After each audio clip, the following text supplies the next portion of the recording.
decirles, perdón, antes, entre los compañeros que nos ayudan de la escuela, no sé si estás por ahí, Luis Jaime González. Doctor, voy a estar un momento y después va a estar Sí. José Antonio. ¿En qué le puedo ayudar en este momento? Nada, gracias. Solo que si puedes comunicarte con Caro para ver si logran obtener la presentación que hice y si pueden ayudarnos a compartir esa presentación con el grupo.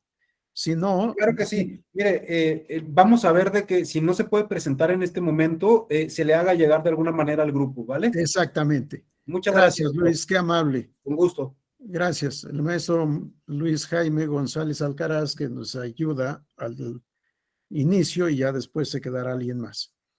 Pero ya escucharon, si no se puede ver la presentación, si no la puedo compartir con ustedes, les decía, es textual. En realidad, los datos que les voy a dar son los que importan y ustedes pueden encontrar en la compilación de jurisprudencia y tesis relevantes del Tribunal Electoral toda esta información. Les decía, primero, concepto de sistemas normativos internos.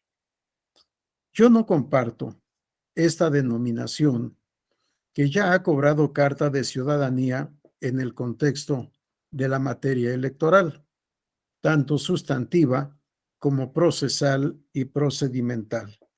Yo hago esa triple clasificación del derecho electoral: sustantivo, procesal y procedimental.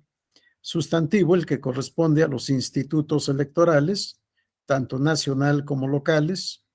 Procesal, el que corresponde a los tribunales electorales para la solución de juicios y recursos previstos en la legislación, por supuesto, y procedimental, en especial para los procedimientos sancionadores, ordinario y especial, porque esos no son procesos, son procedimientos para mí, aunque el procedimiento especial sancionador es un procedimiento híbrido, porque en una parte se lleva ante el instituto electoral competente, sea nacional o local, y la otra parte es de orden formalmente procesal, pero para mí materialmente sigue siendo administrativo.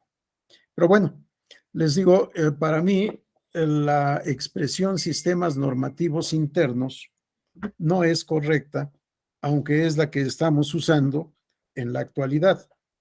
No es correcta porque para mí nadie se rige por sistemas normativos externos.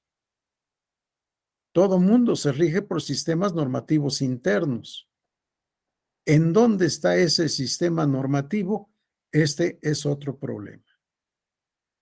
Pero por lo pronto, todo sistema normativo es interno. Incluso si hablamos de tratados internacionales, sobre todo de derechos humanos, que son los que nos competen a nosotros.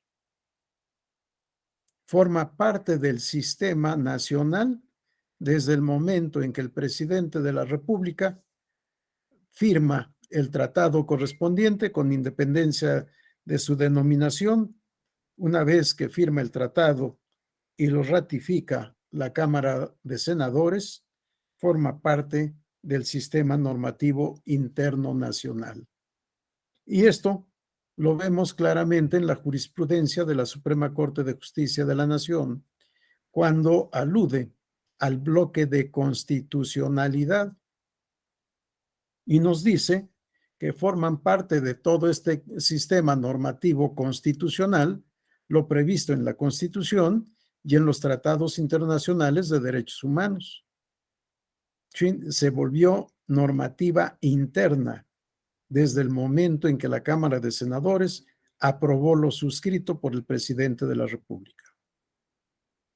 Y los principios generales del derecho, que pueden estar en todo el planeta, en todo el universo humano, no importa. En el momento en que el tribunal asume un principio general del derecho o una autoridad administrativa o legislativa y la aplica, forma parte del sistema normativo interno.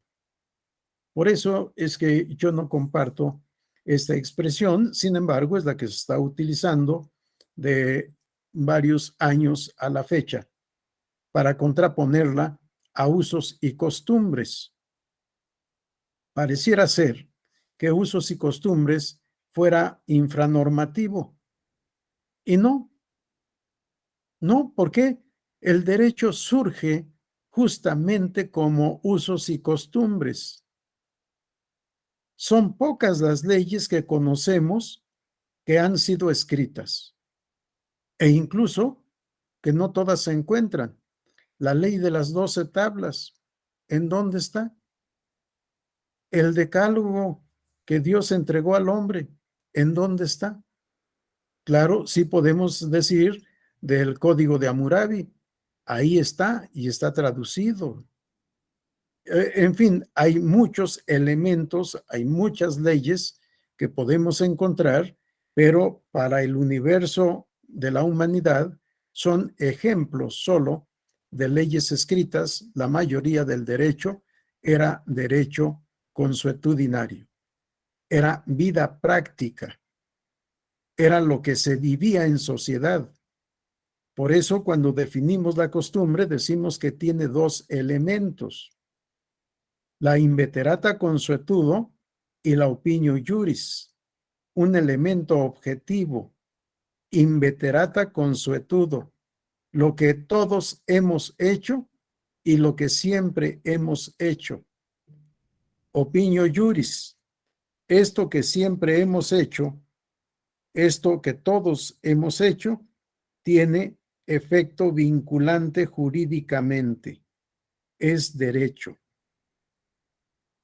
Si revisamos la historia de la codificación moderna, vamos a encontrar muchas dificultades para llegar a ser códigos.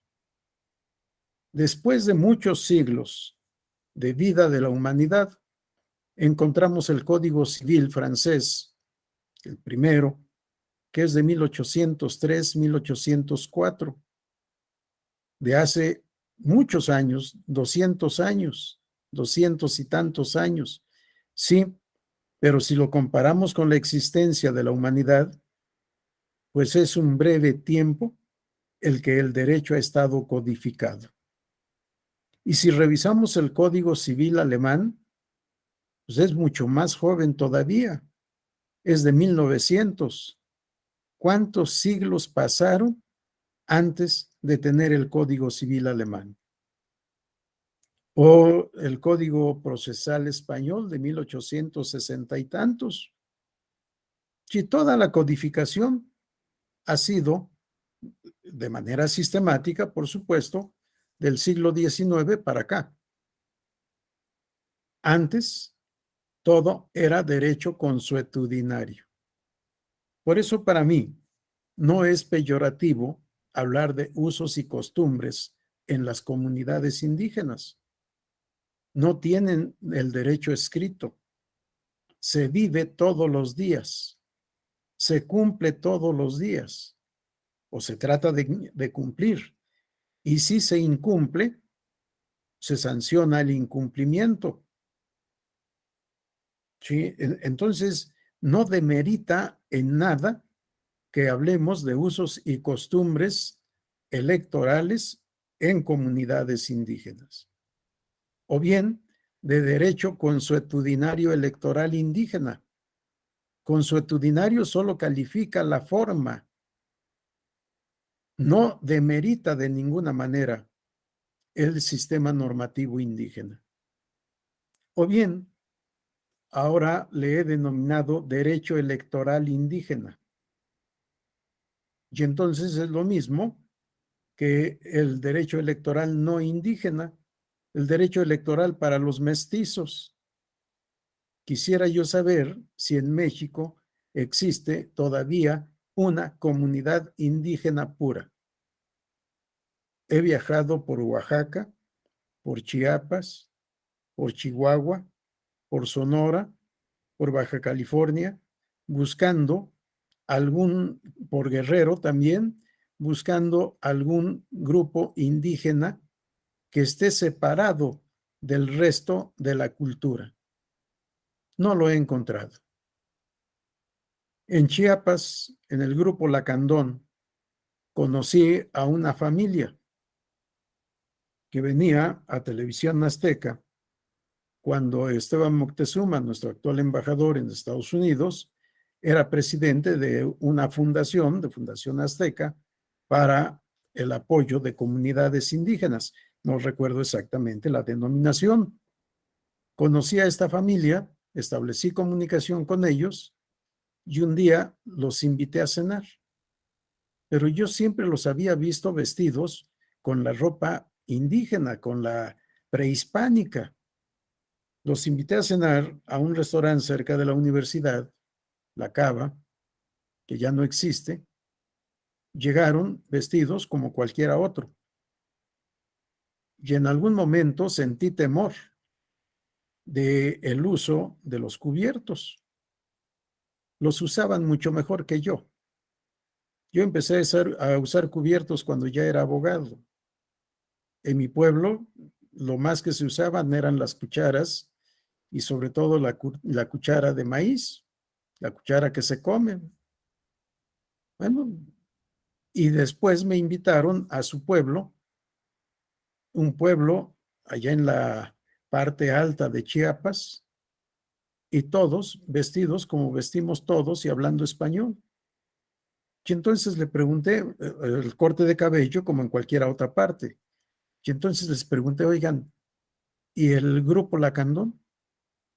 Me dijo, somos nosotros.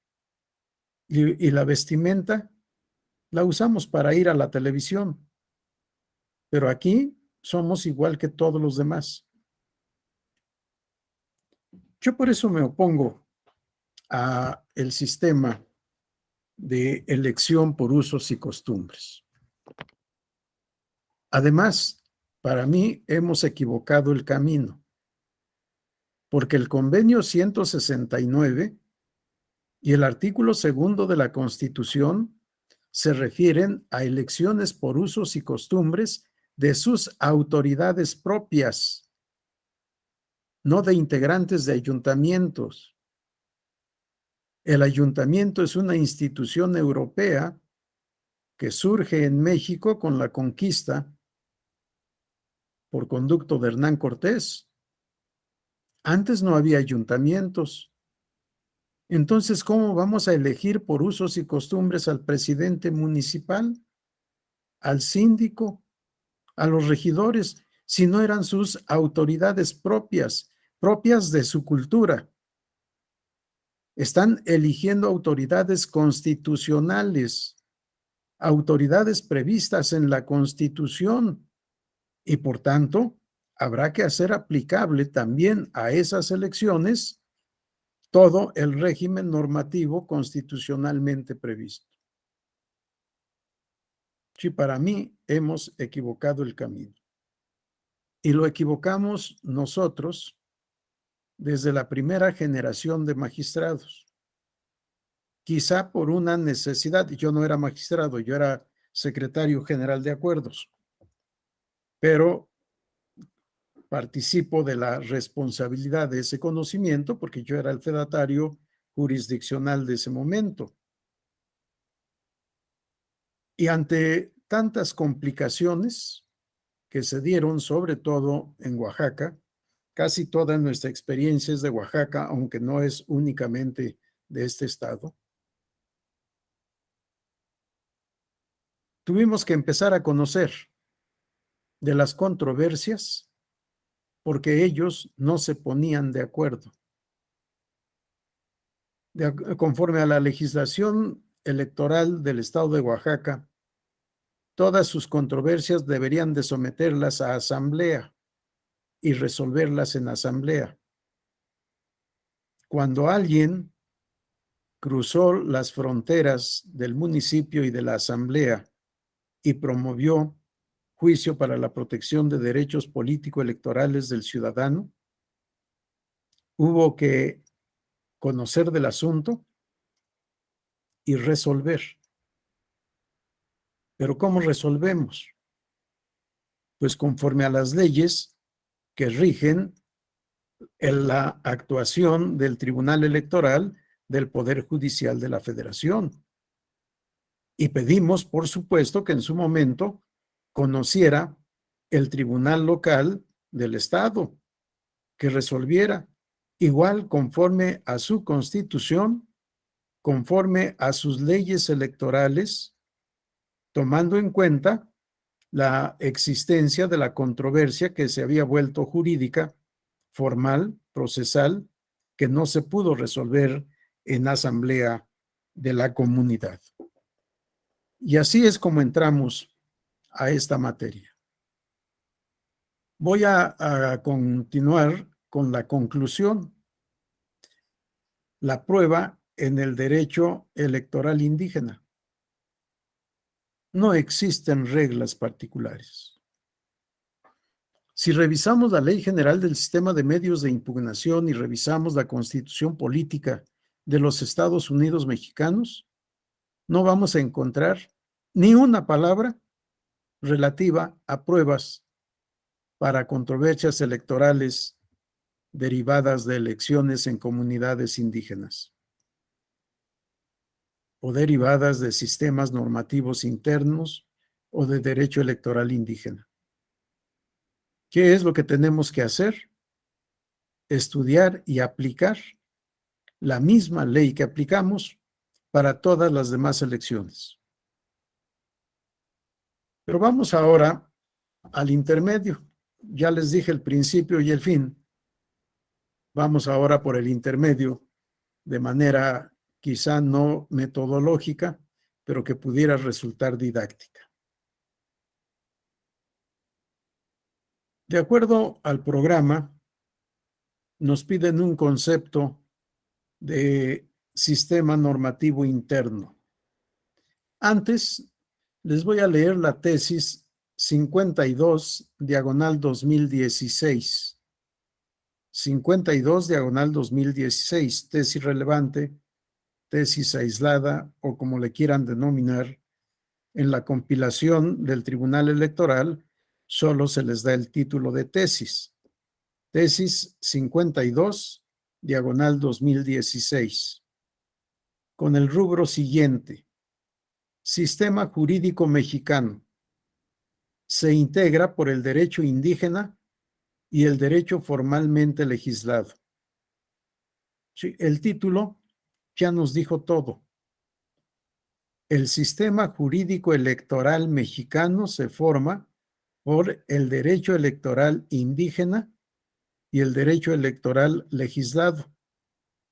Sí, son dos ramas, son dos ámbitos del derecho electoral mexicano. Les leo el texto de la tesis. El reconocimiento del derecho a la libre determinación y autonomía de los pueblos y comunidades indígenas, contenido en el artículo 2 de la Constitución Política de los Estados Unidos Mexicanos, en el Convenio 169 de la Organización Internacional del Trabajo sobre pueblos indígenas y tribales en países independientes, así como en la Declaración de las Naciones Unidas sobre Derechos Indígenas, implica una modificación sustancial del paradigma del sistema jurídico mexicano. Al reconocer que el derecho indígena, conformado por los distintos sistemas normativos de cada pueblo y comunidad, se encuentra al mismo nivel que el derecho formalmente legislado. Por tanto, el derecho indígena no debe ser considerado como simples usos y costumbres que, conforme al sistema de fuentes del derecho, constituyen una fuente subsidiaria y subordinada, pues se trata de dos ordenamientos jurídicos distintos que se encuentran en una relación de coordinación. Por tanto, el sistema jurídico mexicano se inscribe en el pluralismo jurídico, el cual considera que el derecho se integra tanto por el derecho legislado, formalmente por el Estado, como por el derecho indígena, generado por los pueblos indígenas y las comunidades que los integran.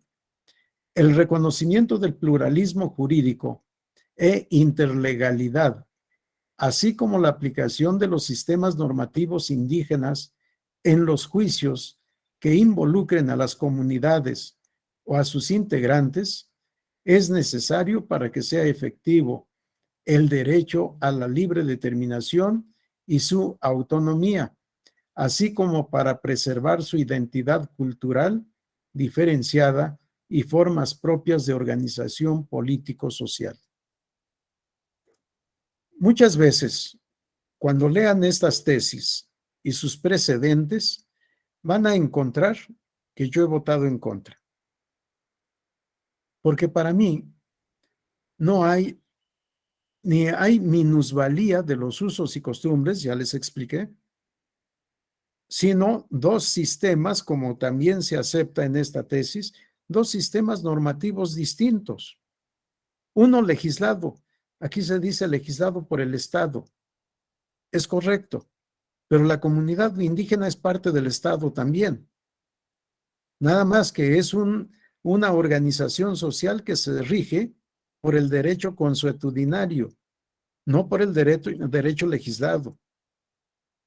Y efectivamente están ambos sistemas en el mismo nivel. Es más, vamos, nos han enseñado mal en las escuelas y facultades cuando nos han dicho que los usos y costumbres son fuente del derecho. No, no es cierto. No son fuente del derecho, es derecho. La ley, los usos y las costumbres están en el mismo nivel, no siempre. Efectivamente, si abrimos el Código Civil y leemos la normativa, vamos a encontrar que contra la observancia de la ley, no puede alegarse desuso, costumbre o práctica en contrario. Pero en materia electoral, en comunidades indígenas no aplica el derecho que está legislado, aplica el derecho consuetudinario. ¿Sí? No es que el derecho consuetudinario sea fuente del derecho legislado o escrito, ¿no? Aquí es otro sistema que convive con el sistema escrito. Escrito para otras comunidades, no para las comunidades indígenas. Para las comunidades indígenas lo que hemos reconocido son los usos y costumbres. Adelante, Elizabeth.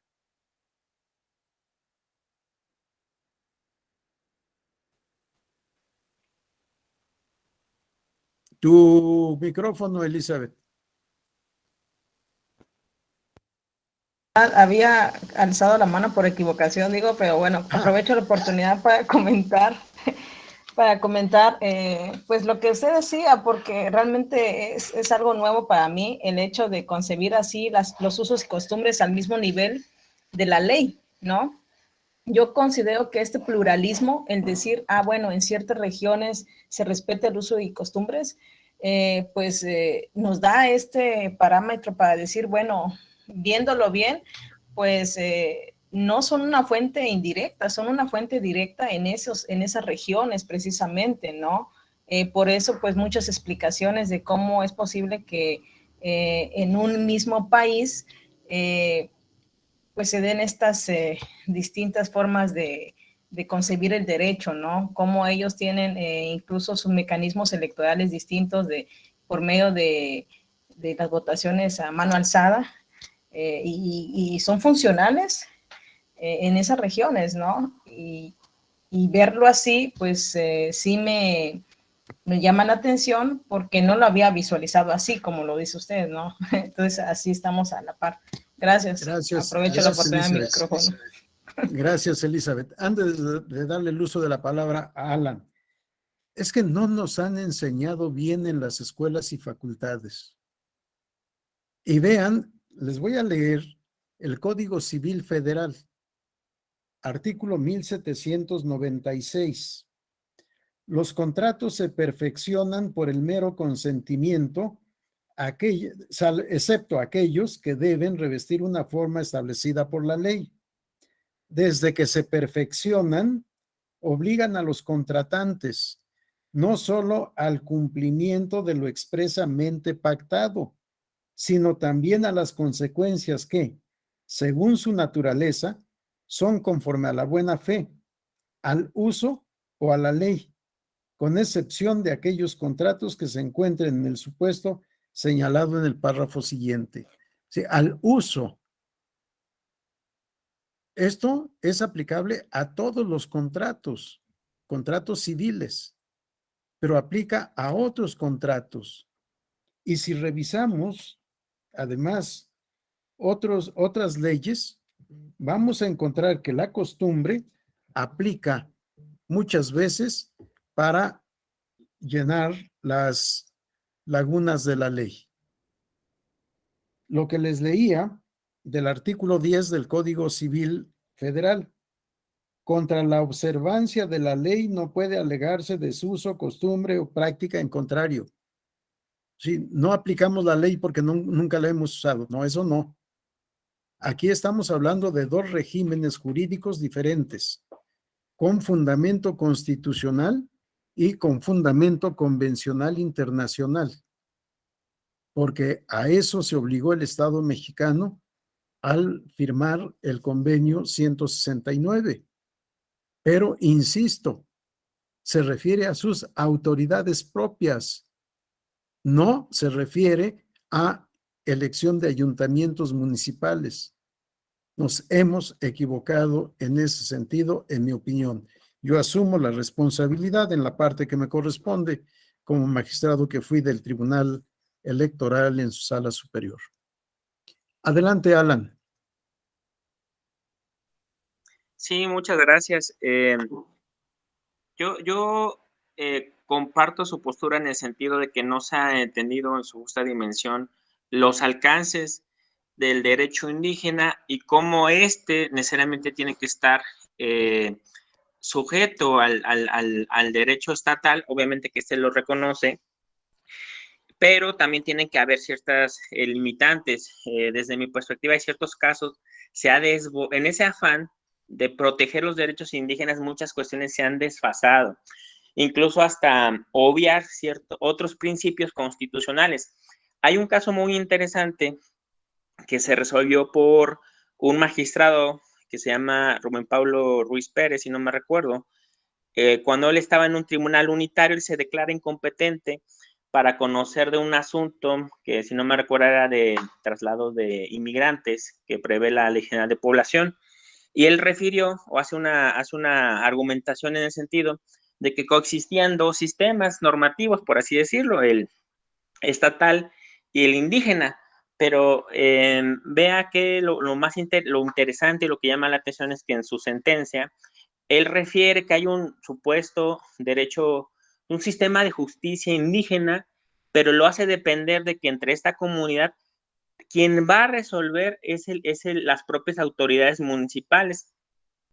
De hecho, él, aunque refiere que hay una como primera fase de conciliación en su sentencia, de hecho ahorita la estoy leyendo, y refiere, en caso de que exista alguna inconformidad, en el párrafo 343, refiere, las partes involucradas tienen la oportunidad de apelar, dice, ante la sindicatura de la cabecera municipal.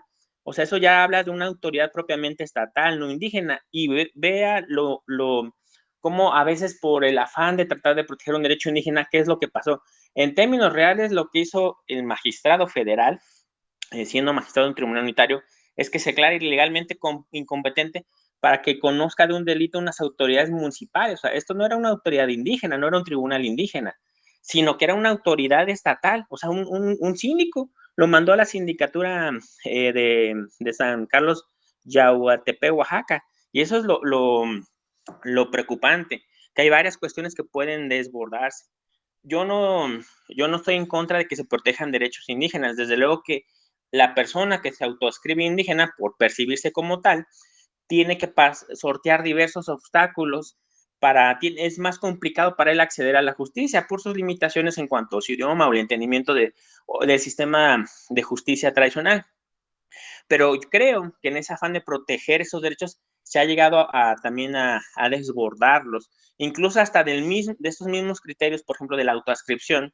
Muchas personas, y nosotros lo hemos visto en algunas ocasiones, porque yo actualmente soy secretario de un tribunal colegiado y en un tribunal colegiado auxiliar. Y en asuntos de naturaleza penal, ya hasta de manera como hasta sistemática, lo que aducían los quejosos en la demanda de amparo, hasta la demanda de amparo se autoescriben indígenas y conforme a la jurisprudencia de la Corte, nos obliga a reponer el procedimiento. De hecho, en un primer criterio la Corte dijo que habría que ponderarse esa situación porque podría darse un fraude a la ley. Esto es como después de que se siga un proceso con todas las formalidades, una persona puede autoascribirse indígena para reponer el procedimiento y obtener una segunda oportunidad, incluso probatoria, ¿no? Por así decirlo. O sea, creo que en este punto, como usted también refiere, o sea, lo hemos malentendido. O sea, sí hay que proteger a los pueblos indígenas, pero sin desconocer otros principios, no lo podemos desbordar. Creo que si nosotros investigamos o empezamos a buscar dónde asuntos, o mejor dicho, ejecutar donde se ha querido aplicar el derecho indígena, tienen a desbordar estas cuestiones. A mí también, de hecho, en el tribunal donde yo estoy, en algún momento estuvo adscrito ese magistrado, y en un asunto de un homicidio, en donde la persona hasta el amparo directo dijo, soy indígena y estas son mis costumbres porque me insultó y lo tuvo que matar. O sea, ya quería que se le concediera el amparo. O sea, creo que obviamente que hay el propio derecho estatal reconoce, o sea, ciertas exclusiones, puede encontrar reconocimiento del derecho indígena en el propio derecho tradicional. Por ejemplo, podemos hablar de causas de exclusión de delito o los famosos, estas concepciones del error vencible, invencible, pero no podemos llegar al extremo de, bueno, es que soy indígena y por ende tuve derecho a matar, tuve derecho a violar, o, soy indígena y aunque estaba, pues, trasladando personas inmigrantes, que me juzgue la autoridad municipal. O sea, eso es lo que yo también comparto, esa perspectiva, que sí hay que proteger a los indígenas, pero sin desbordarlos, porque por en un afán, incluso hasta podemos denominarlo hasta de protagonismo judicial, pues estamos desconociendo otros derechos y principios constitucionales muy importantes. Solamente quería decir eso. Gracias, Alan, muy amable, y gracias por tu aportación, sobre todo que no es de la materia electoral, sino de otras áreas del derecho. Y con relación a esto, déjenme leerles el artículo 21 del Código Civil Federal. La ignorancia de las leyes no excusa su cumplimiento, pero los jueces, teniendo en cuenta el notorio atraso intelectual de algunos individuos, su apartamiento de las vías de comunicación o su miserable situación económica, podrán, si está de acuerdo el Ministerio Público, eximirlos de las sanciones en que hubieran incurrido por la falta de cumplimiento de la ley que ignoraban, o de ser posible, concederles un plazo para que las cumplan, siempre que no se trate de leyes que afecten directamente el interés público. Esto lo dejo solo como apuntamiento para los razonamientos correspondientes y las reflexiones que nos ha participado Alan Malcolm. Ángel López, adelante. Muchas gracias, buenos días. Solamente para preguntarle cuál es su opinión o perspectiva en relación a que podemos ver que los tribunales electorales prácticamente en temas indígenas poco recurren a los usos y costumbres, sino más bien se van a los principios generales del derecho, o tal vez derecho indígena, pero no vemos algo escrito en relación a los usos y costumbres, y quizás como abogados también se nos dificulta saber cuál es el uso y costumbre de cada una de las comunidades, y en algún momento dado llegué a pensar en que era necesario que los abogados estuviéramos en la comunidad indígena para conocer más de ellos y que a partir de ahí tuviéramos un mayor argumento para defenderlos en los tribunales electorales, al igual que al ver las convocatorias del Tribunal Electoral para la Defensoría Pública Indígena, quizás ellos también tendrían que vivir en estas comunidades para saber de qué se trata y poder entonces hacer suya la defensa de estos pueblos. Estoy de acuerdo contigo, Ángel. Dejaré parte de la pregunta para el final. Un poco tu pregunta de principio, que está vinculada también con una pregunta que ayer se hizo. Si hay un catálogo de usos y costumbres. No hay. Hace muchos años, en el Tribunal Electoral de Oaxaca, no, fue en el Instituto Electoral de Oaxaca, se hizo un catálogo de usos y costumbres. Pero habrá que ver cuál es la eficacia normativa, jurídica por supuesto, de una compilación de usos y costumbres. Sí, después voy a regresar a esta parte ya al final, y si no me recuerdas, Miguel Ángel, para que conteste esta parte. Voy a continuar con la presentación y vamos a, porque ya son las 11:44, vamos a tratar de concluir toda esta parte y creo que al final podríamos tener toda una serie de participaciones que enriquecen mucho nuestros puntos de vista. Les voy a pedir de favor, yo veo que estamos 26. Prendan la cámara. Quiero ver, así como yo me expongo a todos, que ustedes se expongan también, salvo que tengan algún impedimento, ¿sí? Alguna justificación para no prender la cámara. Porque sí es triste ver cámaras apagadas, ver letras en lugar de rostros. No sabe uno si están o no están. Tampoco es posible saber si están despiertos o no. En fin, sí me gustaría verlos para saber que están con nosotros. Bueno, a ver, déjenme ver qué es esto, porque trato, o después veré cómo le hago para tratar de ver, porque en mi computadora personal puedo ver hasta 25 en la pantalla. Aquí solo alcanzo a ver a 9. Voy a ver cómo le hago para que pueda ver a todos y ver cuántas cámaras están apagadas. Un concepto de sistemas normativos internos lo encontramos en el glosario electoral del Instituto Nacional Electoral. Y nos dice, sistemas normativos internos o indígenas, también conocidos como usos y costumbres, son el conjunto de normas, procedimientos, principios, sanciones y cosmovisión que utilizan las comunidades y pueblos indígenas para regular su vida interna y resolver sus conflictos. A través del sistema normativo, definen la manera en que la comunidad elige y nombra a sus autoridades, y aunque cada comunidad tiene su forma de realizar elecciones, algunos ejemplos son a mano alzada, por pizarrón o por aclamación.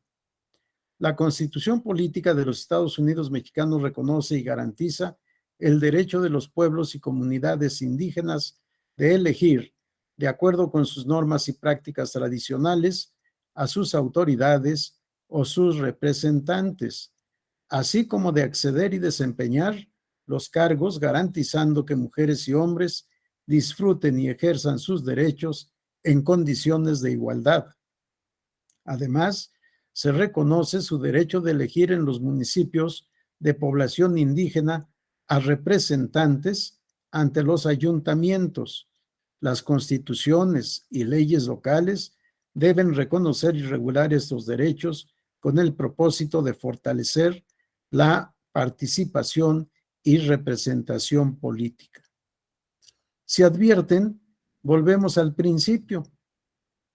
Son conocidos como usos y costumbres, conjunto de normas, procedimientos, principios, sanciones y cosmovisión que utilizan las comunidades y pueblos indígenas para regular su vida interna y resolver sus conflictos.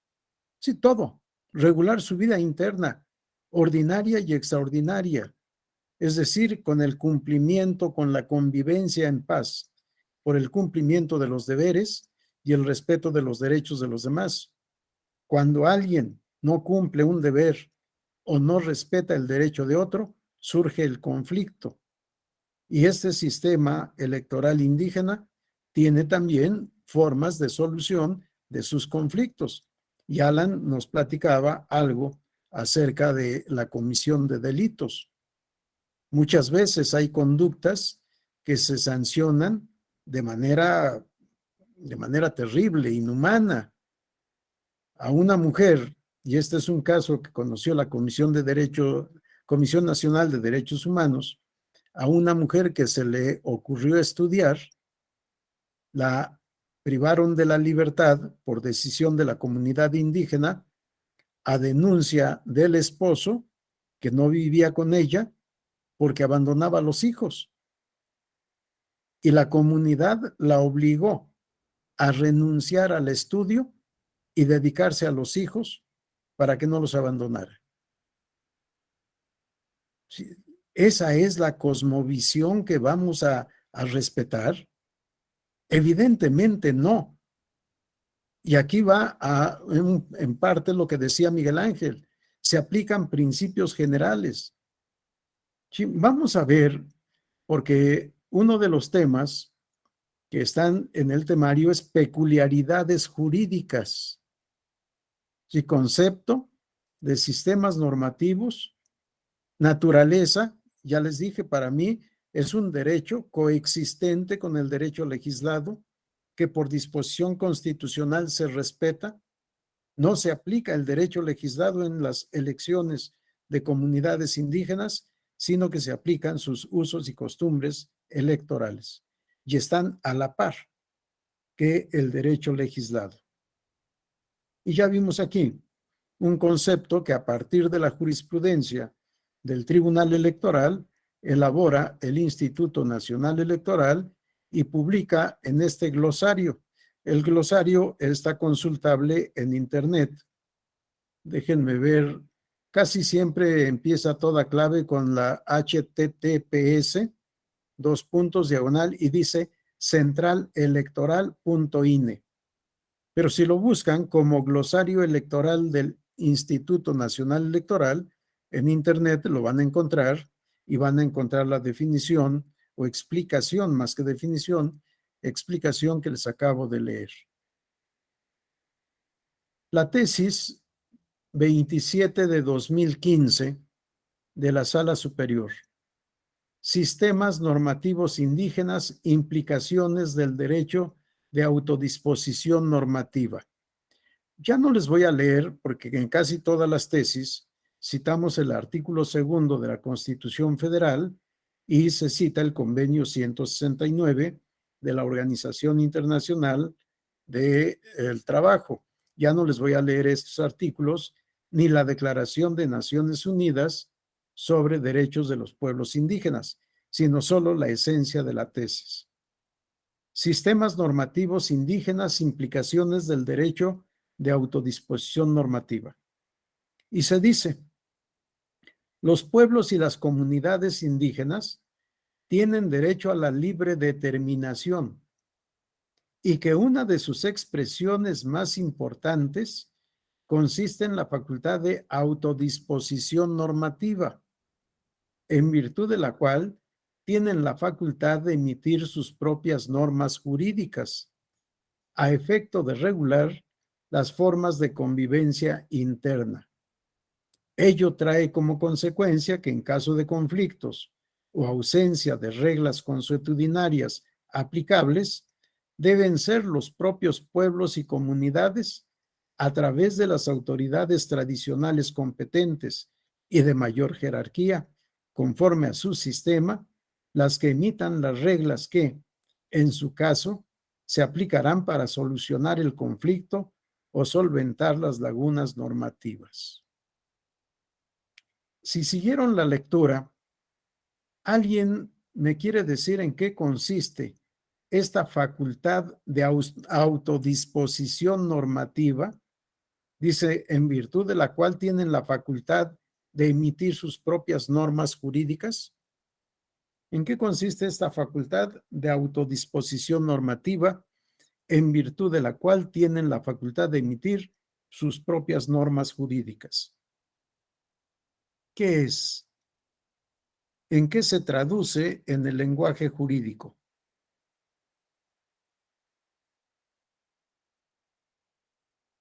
¿Alguien tiene idea de qué es? ¿Qué significa esto que les acabo de leer? Facultad de autodisposición normativa, en virtud de la cual tienen la facultad de emitir sus propias normas jurídicas. Así está escrito. Si se repiten palabras, no es mi culpa.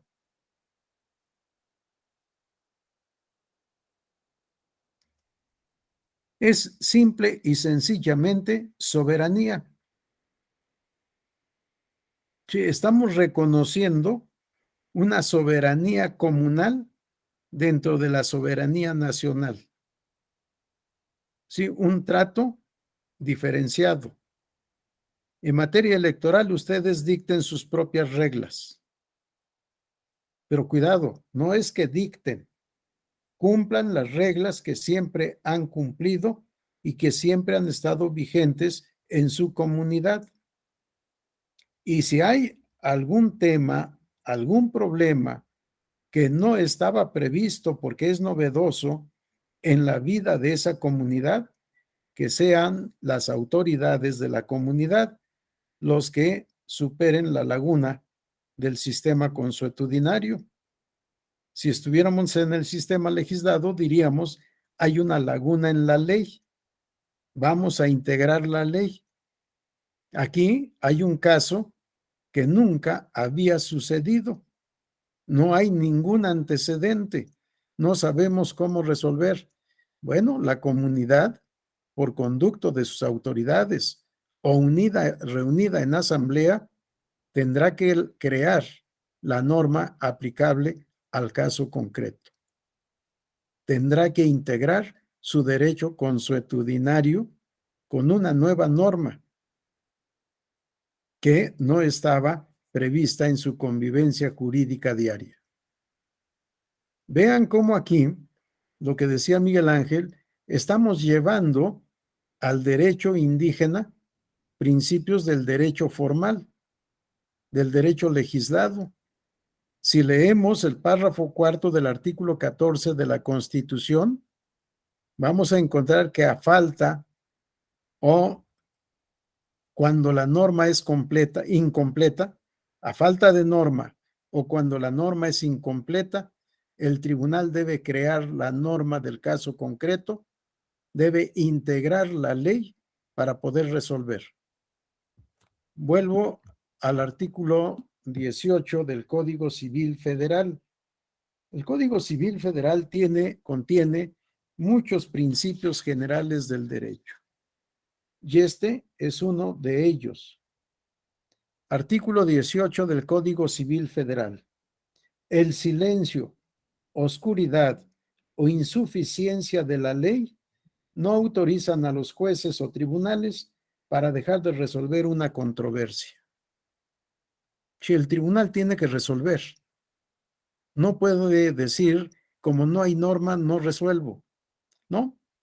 El artículo 14 de la Constitución establece, resuelve conforme a los principios generales del derecho o toma en consideración algunos otros argumentos y resuelve. No puedes dejar de resolver. Otro día leeremos el párrafo 4 del artículo 14 de la Constitución, que establece las reglas para que todo tribunal pueda resolver la controversia sometida a su consideración. Aquí otra tesis que es de aplicación particular para comunidades indígenas. La tesis 7, diagonal 2014. Su rubro, sistemas normativos indígenas.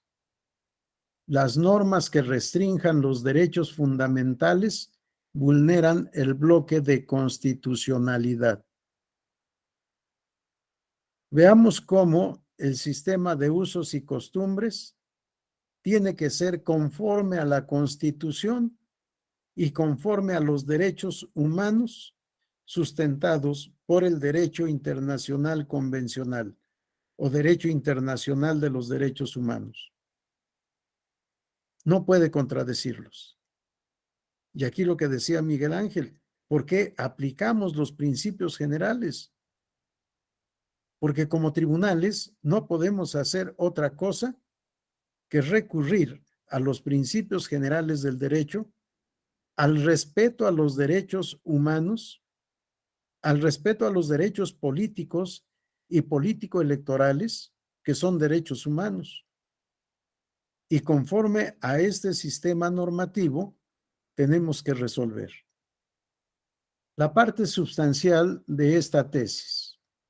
Si bien existe el derecho de los pueblos indígenas para conservar costumbres e instituciones propias, también lo es que se encuentra limitado al respeto que deben observar de los derechos humanos reconocidos por el sistema jurídico nacional e internacional. En este sentido, ninguna comunidad indígena puede establecer en su derecho interno prácticas discriminatorias, al ser contrarias al bloque de constitucionalidad integrado por la Constitución y los tratados internacionales de los que forma parte el Estado mexicano. Consecuentemente, es inconstitucional e inconvencional el sistema normativo indígena que vulnere algún derecho fundamental. A ver, no que la facultad de autodisposición normativa es la facultad de expedir, de emitir sus propias normas jurídicas. Ya les dijimos, sí, pero momento, deben respetar el bloque de constitucionalidad.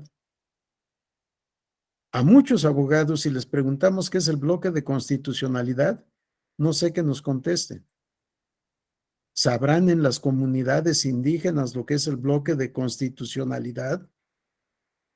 ¿Sabrán en las comunidades indígenas cuáles son los derechos humanos reconocidos por el sistema jurídico nacional y por el sistema jurídico internacional? Pues muchas veces no saben leer ni escribir. Hay todavía quienes son monolingües y no son monolingües por hablar español, sino porque solo hablan su lengua originaria. ¿Cómo les vamos a exigir respeto a los derechos humanos previstos en el derecho internacional de los derechos humanos? Todo esto lo vamos aplicando nosotros. O bien al momento en que asesoramos a una comunidad o al integrante de una comunidad, o bien al momento en que aplicamos el derecho sustantivo electoral indígena o cuando tenemos que resolver las controversias surgidas de las elecciones. Pero cuando resolvemos controversias surgidas de las elecciones en comunidades indígenas, tenemos que aplicar los principios generales del derecho electoral y de los derechos humanos, del derecho constitucional, del derecho procesal. Luego entonces, ya no podemos juzgar conforme al derecho indígena. Es más, y lo decía Miguel Ángel también, ¿conocemos el derecho electoral indígena? No. Por eso ayer les decían de la prueba antropológica o de la prueba de antropología jurídica. Muchos no habíamos escuchado la palabra antropología jurídica hasta antes de ayer. Y sin embargo es una especialidad. Sin embargo, tenemos necesidad de peritaciones en antropología jurídica indígena, indígena electoral. No solo no hay un catálogo, no sé si haya quien conozca el derecho electoral indígena de cada comunidad. Ya lo leíamos con antelación. La costumbre cambia según sea la comunidad y según sea la elección. Para poder juzgar, tendríamos que demostrar cuáles son esos usos y costumbres. Nos han dicho también tradicionalmente, y lo tenemos escrito en la ley, en nuestra Ley General del Sistema de Medios de Impugnación. Déjenme ver si es artículo 14 o el artículo 15. El artículo 15 Son objeto de prueba los hechos controvertibles. No, no son los controvertibles, son los controvertidos. Pero se refiere solo a hechos. Son objeto de prueba los hechos. Punto y seguido. No lo será el derecho. Y sin embargo, se equivocó el legislador. El derecho consuetudinario, los usos y costumbres, sí son objeto de derecho. De derecho probatorio. Sí se tiene que demostrar la costumbre. Para eso es la prueba antropológica o la prueba de antropología jurídica, para demostrar en qué consiste la costumbre y que esa costumbre existe, que efectivamente rige ese sistema en esa comunidad. Sí, no es cierto que el derecho no sea objeto de prueba. El derecho consuetudinario es objeto de prueba. Y así está previsto ya actualmente. No tengo, a ver, aquí apareció de casualidad. Le iba a decir, no tengo a la mano el artículo que establece la prueba de el derecho consuetudinario. Déjenme ver si por aquí encuentro el artículo 278. Déjenme ver.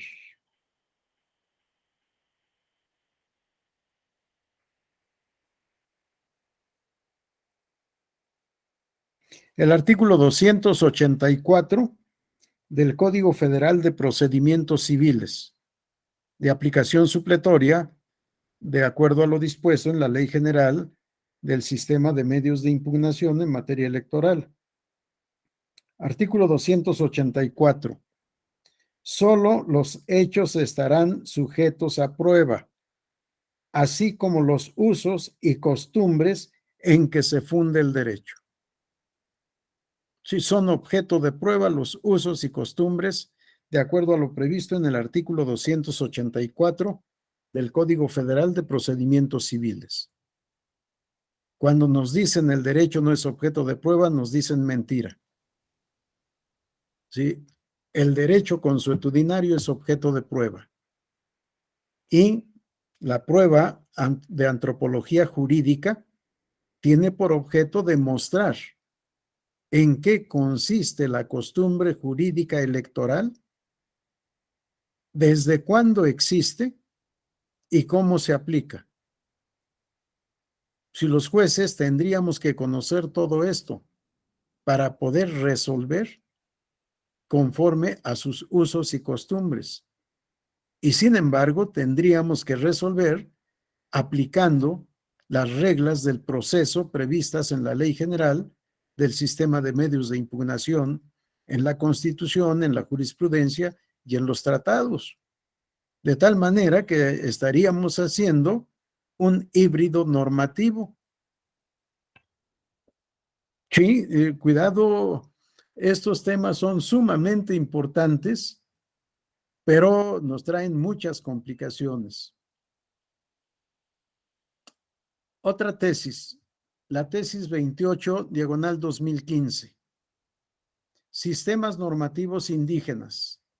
Las autoridades municipales deben respetar la decisión de una asamblea sobre el método de elección adoptado por los pueblos y comunidades cuando éste garantice los derechos de sus integrantes. Vean cómo la asamblea es la autoridad suprema de toda organización. Si leemos ley sobre sociedades mercantiles, vamos a encontrar esta regla. Si leemos Código Civil, vamos a encontrar esta regla. Pero si estamos en derecho electoral, vamos a encontrar la misma regla. La Asamblea General es la máxima autoridad de la comunidad. Sí, pero la Asamblea General no puede hacer lo que quiera. La Asamblea General tiene que garantizar la vigencia de los derechos político-electorales de todos sus integrantes. Les leo la parte medular de esta tesis. La protección efectiva de los derechos humanos de los pueblos y comunidades indígenas requiere garantizar el ejercicio pleno de los derechos de votar y ser votado, a favor de los integrantes de las agencias municipales, respetando las normas, procedimientos y prácticas internas aprobadas al momento de la realización de la elección respectiva, siempre que garanticen el respeto a los derechos humanos establecidos en la Carta Magna. En este sentido, los referidos derechos político-electorales, por regla general, son prerrogativas irrenunciables que tienen sus integrantes para participar en la conformación de los poderes públicos, los cuales no pueden ser desconocidos al ejercerlos de acuerdo al método de elección acordado libremente por sus integrantes, ya que ello entrañaría una regresión en el proceso de reconocimiento de los derechos que asisten a las personas de la comunidad para participar en la designación de sus autoridades o para ocupar un cargo como concejal, lo que evidentemente implicaría desconocer el principio de progresividad en la interpretación de los derechos humanos. Se advirtieron en una parte de lectura, hablamos de los integrantes de las agencias municipales. Los municipios se integran por la comunidad de la cabecera municipal. Estoy hablando de las comunidades indígenas y municipios indígenas, más las poblaciones que territorialmente forman parte del mismo municipio, con independencia de que se llamen delegaciones, subdelegaciones, agencias municipales, comisarías, como se les denomine, porque cada constitución de cada estado establece la denominación de estas comunidades indígenas. Muchas veces se reúnen los ciudadanos de la cabecera municipal y determinan, vamos a elegir a los integrantes del municipio en la cabecera municipal.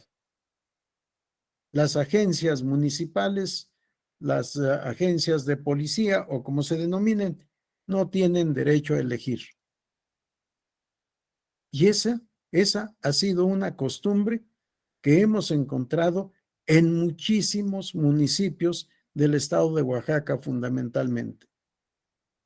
Yo hablo de Oaxaca porque es el único estado que elige, bueno, ya no es el único, que elige integrantes de ayuntamiento por usos y costumbres. Ya también en Michoacán y también en Guerrero. Que yo me acuerde, solo un municipio en Michoacán y creo que 2 en Guerrero, que eligen a sus integrantes por usos y costumbres. Sí, pero tienen que elegir todos los ciudadanos del municipio, no únicamente los ciudadanos residentes en la cabecera. Por tanto, aunque la asamblea así lo haya decidido, y aunque los ciudadanos de las agencias municipales o como se denominen las otras poblaciones integrantes del municipio, así estén acostumbrados, aquí podemos invocar el artículo 10 del Código Civil Federal. Contra la observancia de la ley no puede alegarse desuso, costumbre o práctica en contrario, dado el principio de universalidad del derecho a votar. ¿Quiénes tienen derecho a votar? Todos. Y antes yo por todos entendía todos los seres humanos que tienen la calidad de ciudadanos, todos los que tienen la ciudadanía. Ahora, yo no lo acostumbro, pero casi todo el mundo acostumbra a decir todos, todas y todes. Aunque todes sea una palabra, sea un barbarismo que no existe en el diccionario, pero en fin, se utiliza. Sí, cuando yo digo omnicomprensivo, sí comprendo a todos los seres humanos. Y si hablamos de derecho electoral, a todos los seres humanos que gozan de ciudadanía. Bueno, vean cómo la Asamblea General puede tomar todas las decisiones que quiera. Sí, siempre que no sean contrarios a los derechos humanos. Sí, ¿y cómo van a saber en la comunidad indígena quiénes son o cuáles son los derechos humanos? Si el índice de escolaridad muchas veces no llega a 6º año de primaria. Pero ahí está otra de nuestras tesis. Una más. Sistemas normativos indígenas.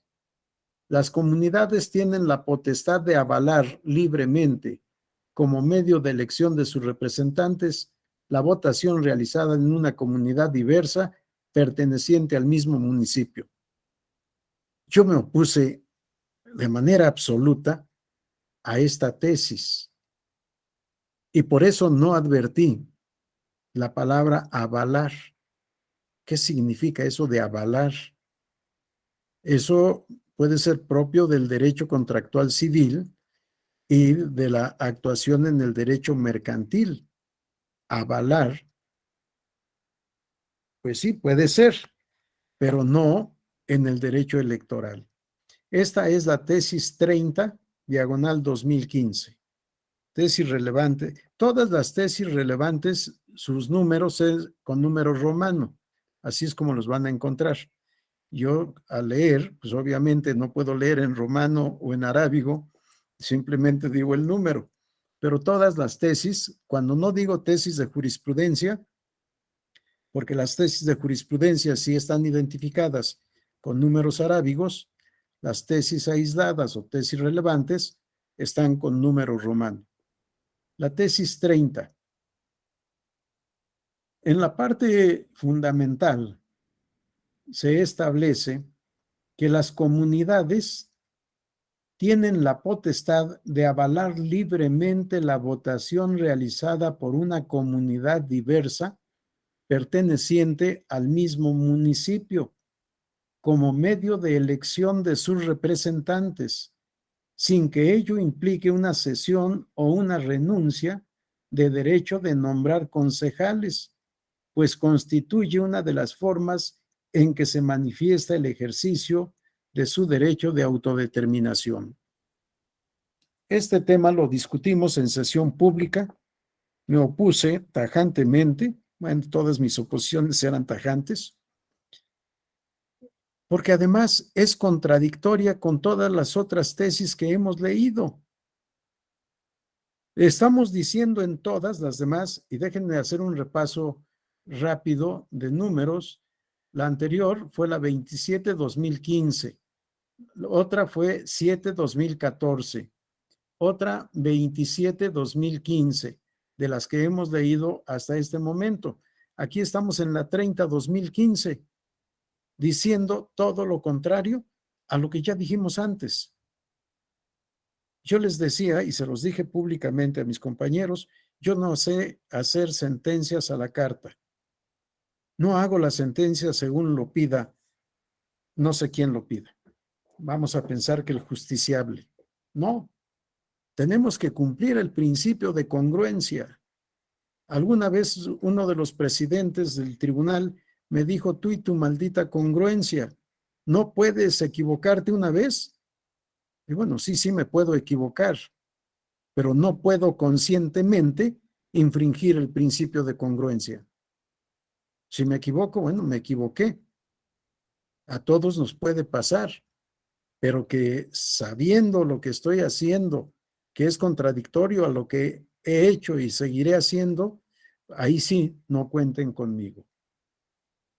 Este caso, fíjense, voy a volver a leer tanto el rubro como la parte del texto.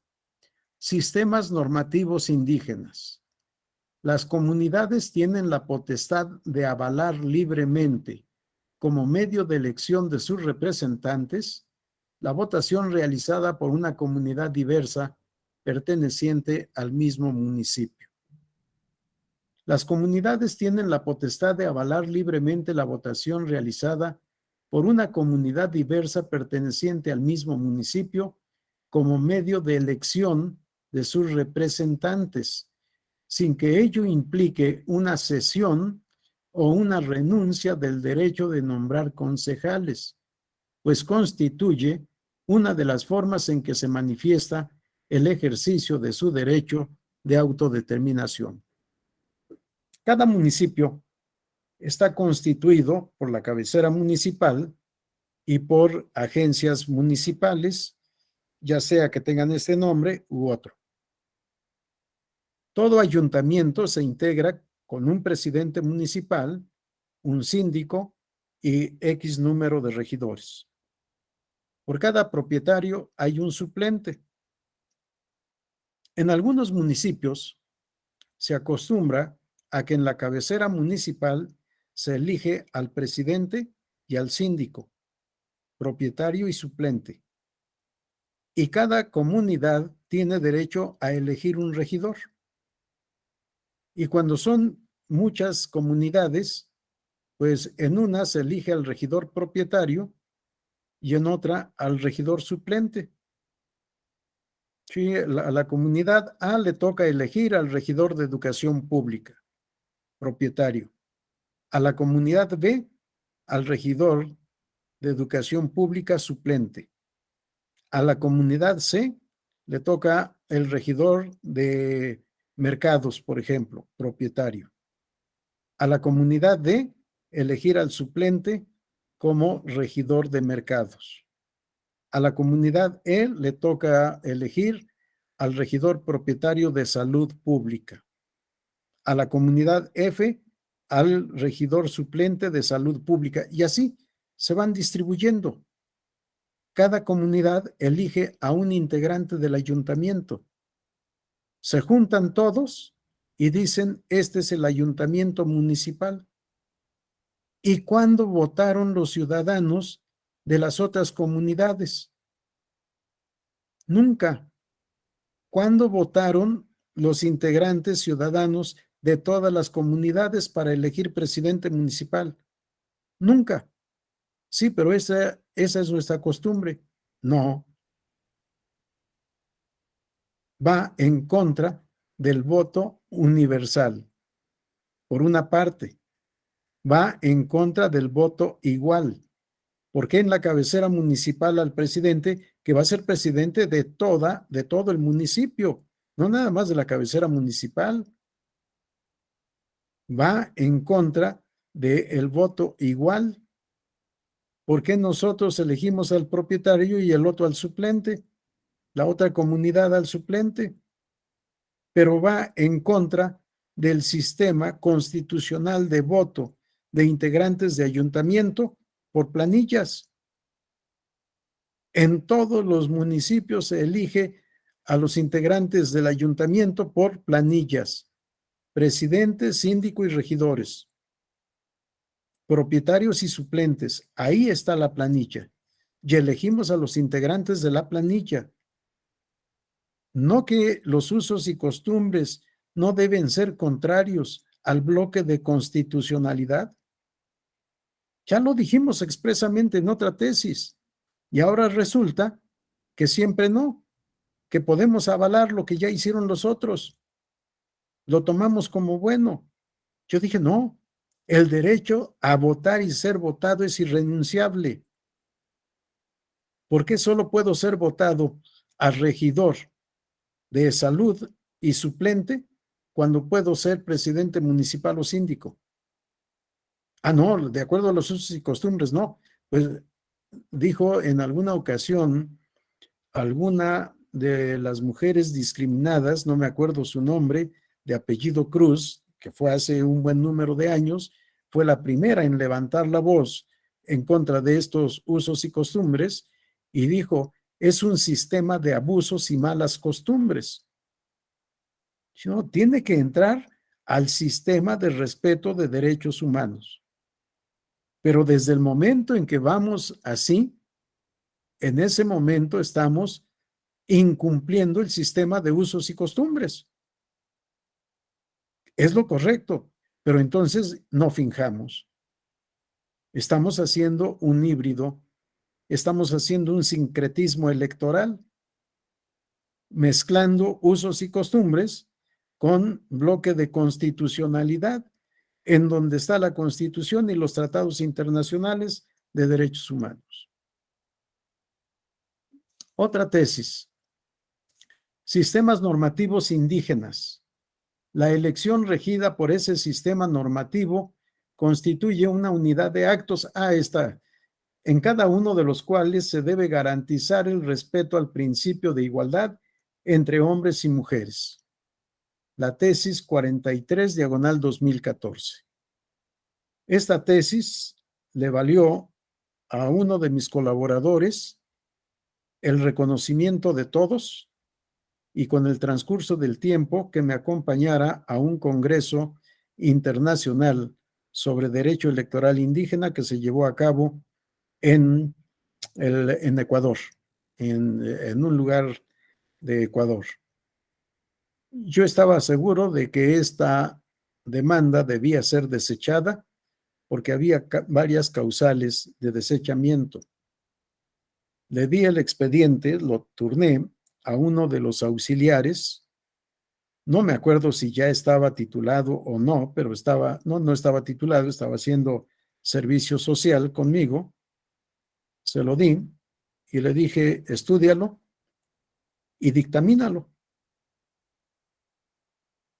Y yo acostumbraba a pedirles cuenta cuando menos un par de horas después de haber turnado el expediente a mi colaborador. Lo llamé y me dijo, maestro, casi todos me decían maestro, no magistrado, porque muchos de ellos fueron mis alumnos. Maestro, debemos admitir. Y yo me quedé sorprendido porque en la primera lectura para mí era de desechamiento. Le dije, estúdialo bien y me explicas.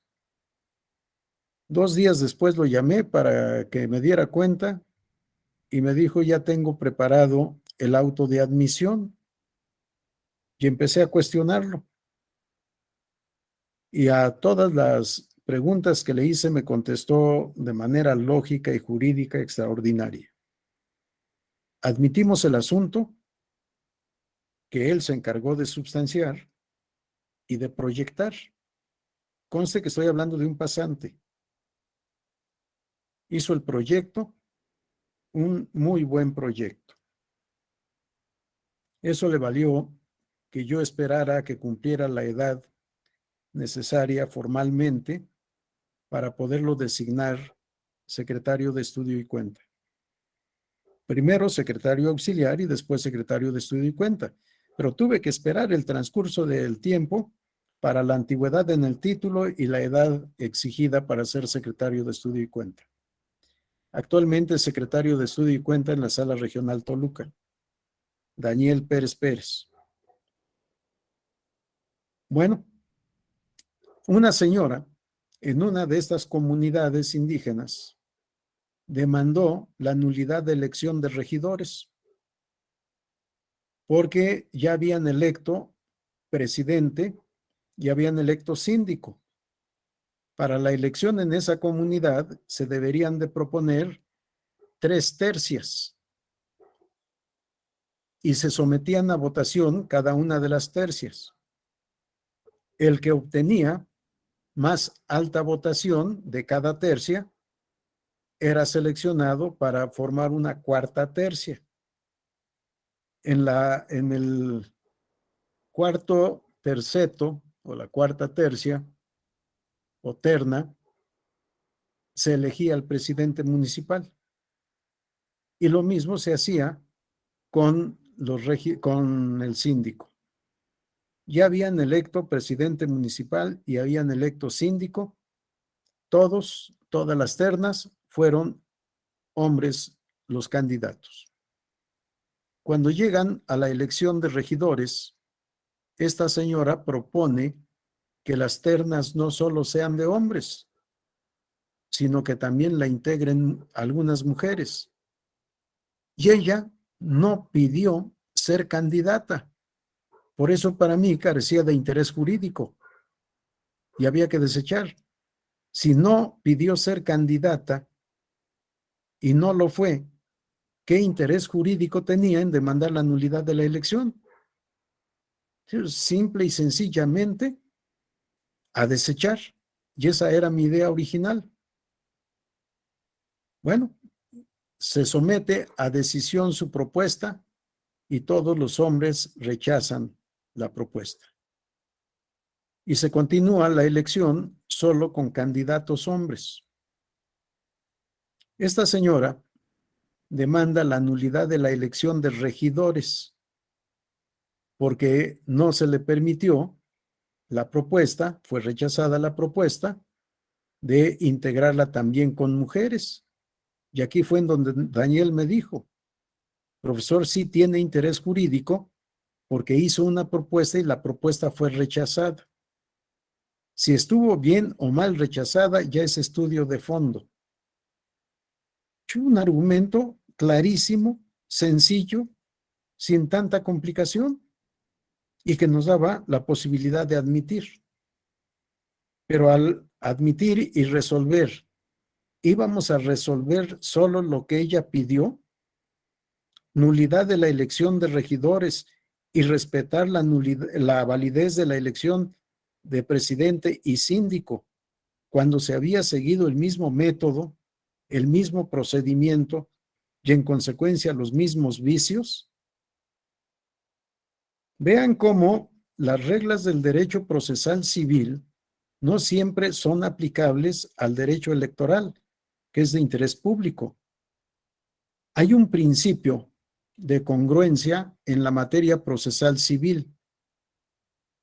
Se debe resolver según lo alegado y probado en juicio. Aquí ¿qué fue lo alegado? La validez o nulidad de la elección de regidores. Solo se debería de resolver sobre esto. Hay tres vicios de incongruencia. Resolver ultra petita, resolver citra petita o resolver plus petita. Plus petita más de lo pedido. Extra petita fuera de lo pedido. Y citra petita menos de lo pedido. Aquí, en este caso, declaramos la nulidad de toda la elección. Estaría nuestra sentencia, si fuera civil, viciada de este vicio denominado incongruencia por resolver ultra petita o plus petita. ¿Sí? Más allá de lo pedido. ¿Qué es lo que pidió la actora? Repongas el procedimiento de elección de regidores porque yo pedí que se tomaran en cuenta mujeres y fue rechazada. Y dijimos, no, el procedimiento electoral es una unidad y si está viciada en su totalidad. Es como la manzana agusanada. El gusano afecta a toda la manzana, no nada más el contorno en donde se mueve el gusano, a diferencia de la manzana podrida que puede estar totalmente podrida o que puede estar parcialmente podrida, ya sería otra situación, o la manzana envenenada, porque muchos juristas hablan del fruto del árbol envenenado o algo así por el estilo. ¿Sí? Bueno, por eso hicimos esta tesis.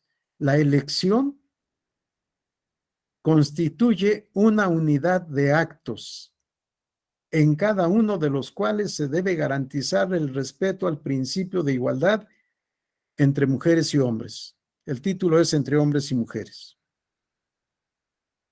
Y en la parte substancial dijimos, el procedimiento electoral regido por un sistema normativo indígena constituye una unidad de actos sistematizados, estrechamente vinculados y concatenados entre sí, llevados a cabo por los ciudadanos de la comunidad y los órganos de autoridad competentes a fin de renovar a los integrantes del ayuntamiento en elecciones libres, auténticas y periódicas. Para considerar que la elección es constitucional y legalmente válida, es insoslayable que en cada uno de los actos que la integran se observen de manera eficaz y auténtica las normas y principios establecidos en los tratados tuteladores de derechos fundamentales, entre los que está el relativo a la participación de las mujeres en condiciones de igualdad frente a los hombres. Sí, aquí está otro de estos principios que no estaban en el contexto del derecho electoral indígena, pero que no pueden ser incumplidos en una elección en estas comunidades. Adelante, Alan.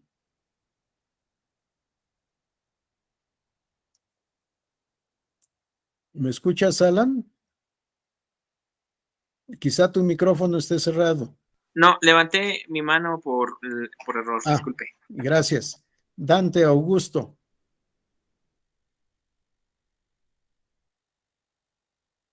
Adelante, Dante. Me parece que también apreté el botón accidentalmente. Correcto. Gracias. Pero muy interesante, está muy interesante. Gracias. Ya nos dieron los dos una oportunidad de respiro. Vamos a otra tesis, la 31-2015. Sistemas normativos indígenas. Reducir la participación de las mujeres a la validación de las decisiones previamente tomadas constituye una práctica discriminatoria. Sí, porque los hombres deciden. Y para cumplir con lo que ha dicho el Tribunal Electoral o los tribunales electorales, pues reúnen a las mujeres, ¿verdad? Que están de acuerdo con lo que decidimos. Y si no hay respuesta positiva, pues hay pellizco o alguna otra forma de convencimiento. Y las mujeres dicen sí, avalan o confirman o ratifican o validan lo que era nulo porque no las tomaron en cuenta. Por eso la palabra validar, validan lo que era nulo porque no las tomaron en cuenta, porque no participaron en la decisión. En la parte sustancial de la tesis se dice: los estados deben combatir las prácticas discriminatorias en todos sus niveles. Los sistemas normativos indígenas deben observar el principio de universalidad del sufragio y el de participación política de hombres y mujeres en igualdad de condiciones. El ejercicio pleno de los derechos de las mujeres en la vida política de su comunidad implica que tengan la oportunidad de participar activamente en la toma de decisiones, permitiéndoles integrar a las autoridades, así como discutir, presentar propuestas, proponer candidatos, entre otras cuestiones. Reducir su papel a aceptar o validar las determinaciones adoptadas con antelación por un grupo implica una práctica discriminatoria. Voy a suprimir la lectura de algunos otros precedentes que traigo aquí y me voy a ir por la hora a los temas de derecho probatorio. Por lo que les decía al principio, no hay reglas especiales en materia probatoria. Las reglas son las mismas, las normas son las mismas. Nuestra Ley General del Sistema de Medios de Impugnación en materia electoral no tiene un capítulo específico que se titule de la justicia para controversias electorales en comunidades indígenas. Menos aún, hay un derecho procesal electoral indígena. Si lo que existe es lo que hemos ido formulando en el transcurso de los años, en el conocimiento formal, conforme al derecho procesal formal, tratando de resolver los problemas electorales que se suscitan en las comunidades indígenas con este motivo. La tesis de jurisprudencia 18/2015. Su rubro: comunidades indígenas. La suplencia de la queja no exime del cumplimiento de cargas probatorias, siempre que su exigencia sea razonable y proporcional. Y es que habíamos dicho en otra tesis de jurisprudencia con el siguiente rubro, comunidades indígenas, suplencia de la queja en los juicios electorales promovidos por sus integrantes. No solo por sus integrantes, puede ser toda la comunidad. Pero siempre que tengamos estos problemas en materia electoral indígena, debemos suplir la deficiencia en la expresión de agravios. No importa si estamos en la instancia local, si estamos en la instancia federal, no importa si estamos en un juicio de revisión constitucional electoral o en un recurso de reconsideración.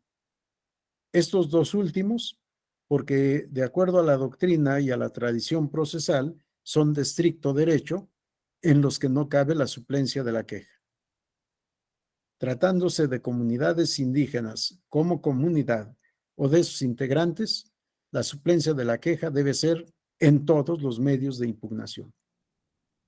Sin embargo, de acuerdo a esta tesis de jurisprudencia, la suplencia de la queja no implica que estén eximidos los indígenas como comunidad o como individuos de la carga probatoria.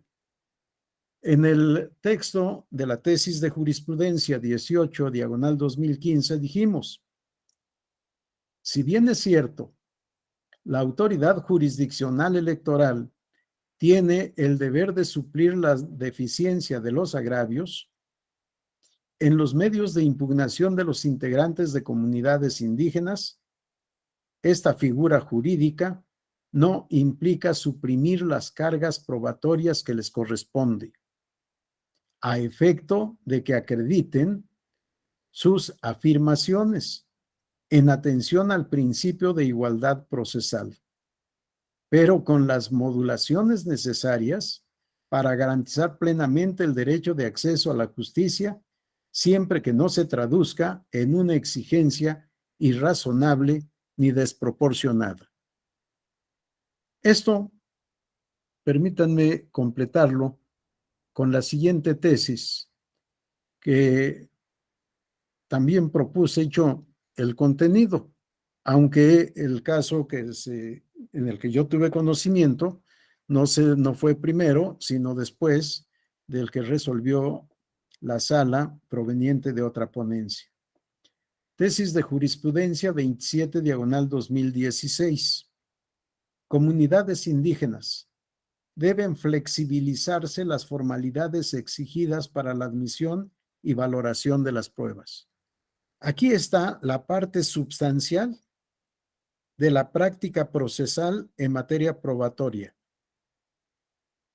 Tesis de jurisprudencia 27, diagonal 2016. En la parte substancial decimos, en los juicios en materia indígena, la exigencia de las formalidades debe analizarse de manera flexible, conforme a la sana crítica, la lógica y las máximas de la experiencia, a efecto de que todos y cada uno de los medios de prueba allegados al proceso sean analizados atendiendo a su naturaleza y características específicas, sin que sea válido dejar de otorgarle valor y eficacia con motivo del incumplimiento de algún formalismo legal que, de acuerdo a las particularidades del caso, no se encuentre al alcance del oferente, a fin de procurar compensar las circunstancias de desigualdad y desventaja procesal en la que se encuentran las comunidades indígenas. ¿Sí? Debemos de analizar de manera flexible, conforme a la sana crítica, la lógica y las máximas de la experiencia. Sí, no nos estamos saliendo del contexto normativo que rige la materia procesal electoral,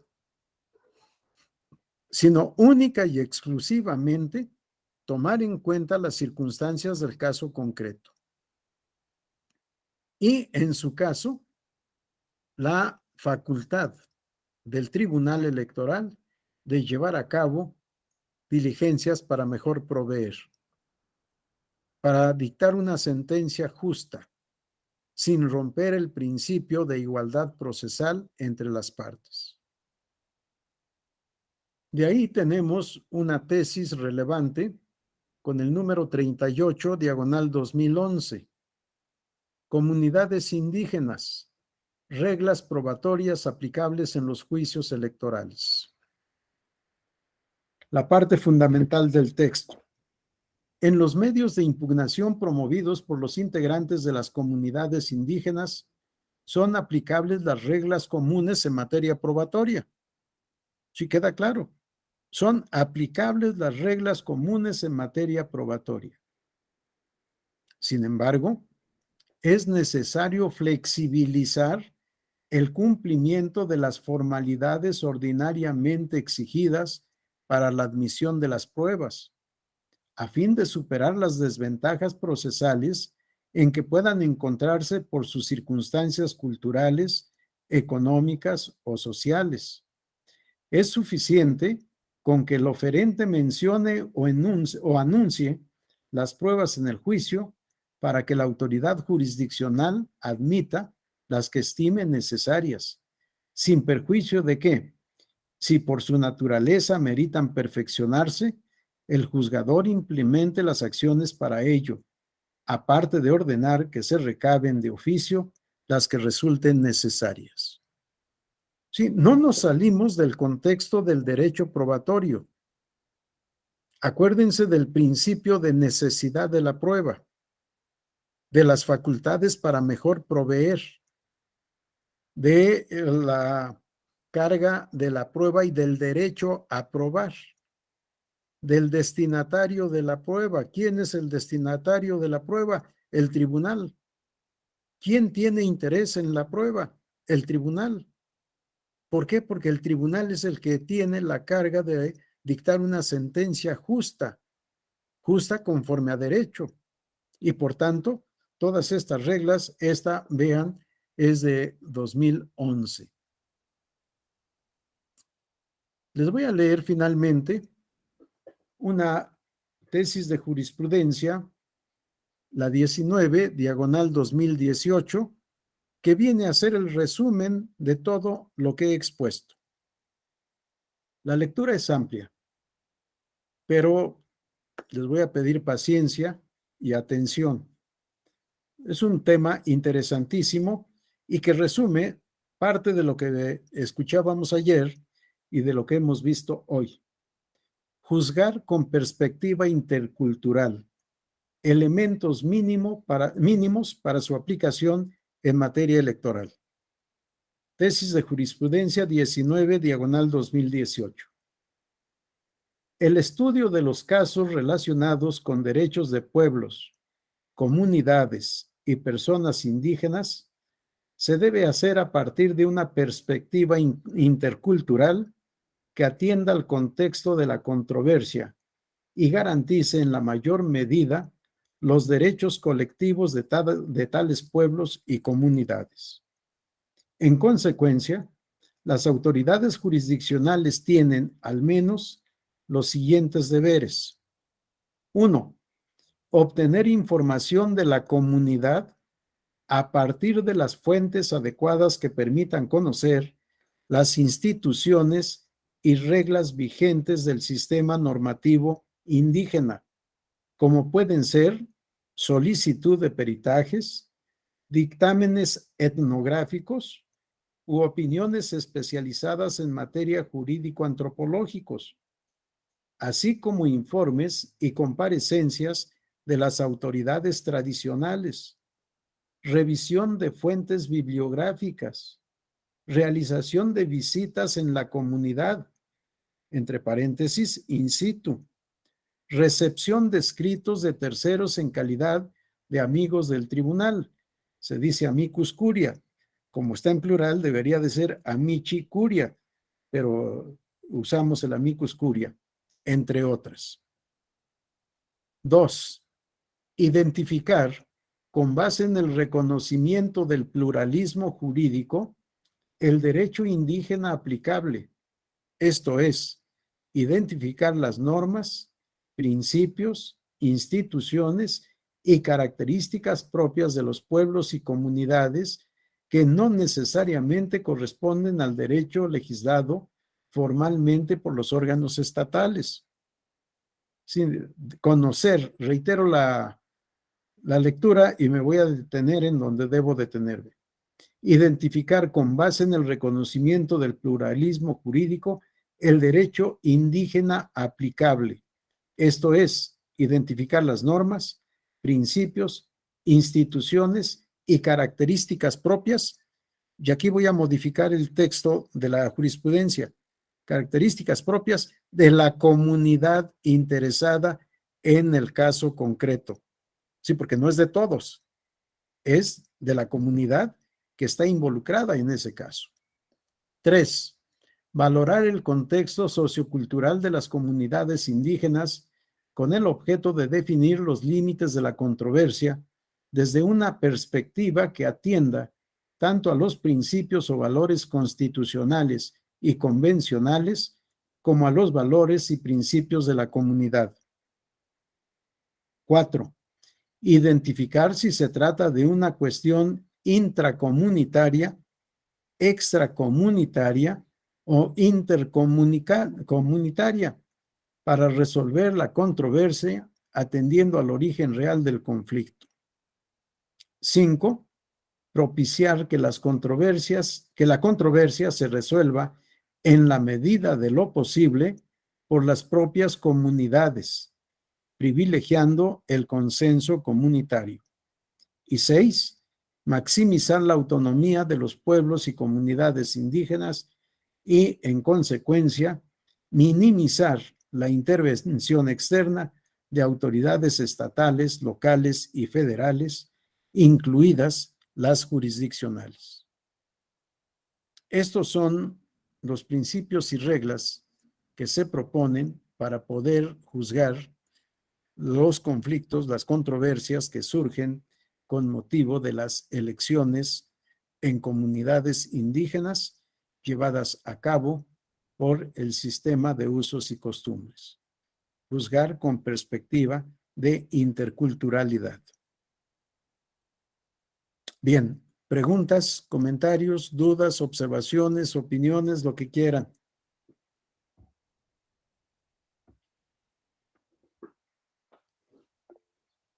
Adelante, Miguel Ángel. Y pues, analizando todo este tipo de circunstancias y viendo también el tema de la reforma en materia electoral y cómo hemos venido sufriendo este tipo de reformas, donde parece que los intereses se vuelcan más en otro tipo de situaciones que en tratar de comprender a estos aspectos que están un poco relegados históricamente. ¿Usted cómo vería el tema de una nueva legislación que tenga que ver con una actitud mayor hacia los pueblos indígenas? Hablaba de un derecho electoral indígena, y en este derecho electoral indígena tal vez tender ya el andamiaje de una estructura que permita el derecho probatorio e ir más allá en estos temas del derecho indígena. ¿Cómo lo observa? ¿Qué es lo que ve para nuestro país? ¿Cree que estemos en breve ya más a la altura de lo que son nuestros pueblos indígenas? Y a nivel internacional, ¿cómo ve a nuestro país en este tipo de derecho? Muchos temas, Miguel Ángel.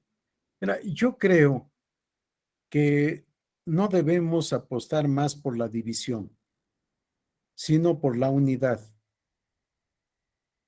Yo creo que es una falacia la elección por usos y costumbres.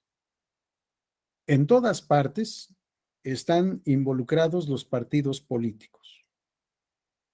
En todas partes participan los partidos políticos sin hacerlo formalmente. Y esto lo vamos a saber si vamos a las llamadas comunidades indígenas. Hay una división extraordinaria en Chiapas, por ejemplo, comunidades indígenas priistas, comunidades indígenas que corresponden al Partido Verde Ecologista, que es la mayoría, y comunidades indígenas que simpatizan o simpatizaban con el PRD, ahora quizá con Morena. Sí, de tal manera que no hay una auténtica elección por usos y costumbres. Es cierto, a mano alzada, es cierto, en asamblea, es cierto todo lo que nos platican, todo lo que hemos visto, pero no es cierto que no intervengan los partidos. Cuando en audiencia, siendo magistrado y también siendo secretario, 10 años fui secretario general de acuerdos del tribunal y 10 años fui magistrado de sala superior, al recibir en audiencia, todos venían con la vestimenta típica prehispánica, aparentemente prehispánica, y veía yo pies bien cuidados. Lo primero que yo veía en ellos eran las manos y los pies. Yo soy de pueblo, yo soy del campo. Mi pueblo es Santa Ana, Tlacotenco, Milpa Alta, Distrito Federal, ahora Ciudad de México, el último pueblo de esta entidad federativa. Me tocó trabajar el campo.